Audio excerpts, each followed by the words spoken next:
This is the last question,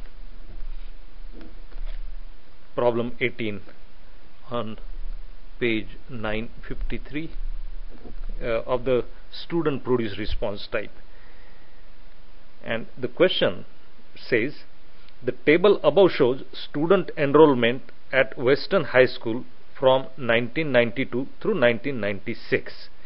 If the median enrollment for the first 5 years was 1351, so 1351 indicates the median,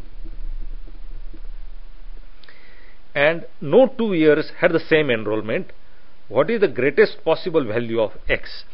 Now this is median, and we have all other values except x. So let me put the values.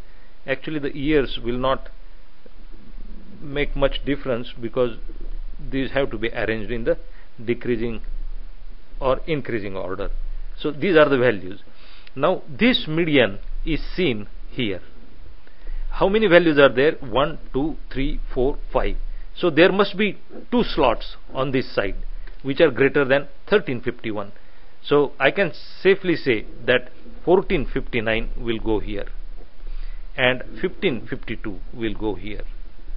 That makes median as the central value with 2 on right side, and we are looking for 2 on the left side. It's also given that no 2 years have the same enrollment. Now what is remaining? 1238. Now I can put 1238 here, I can put it here, and then I have x also. So where can I put x?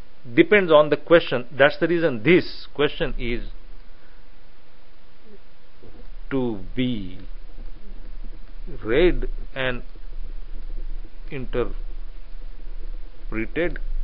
carefully. Looks very simple question, but you could make a mistake. What is asked? What is the greatest possible value of x? Now I'm going to change the ink and concentrate on 2 numbers which are going to be put on left of 1351, x and 1238. They can go anywhere. We need to find what is the greatest x. So greatest x has to be here only. I can put 1238 here. Then if x is the greatest and it's not matching with any other number, then it will be just 1 less than this, and that is going to be 1350. So the answer is 1350.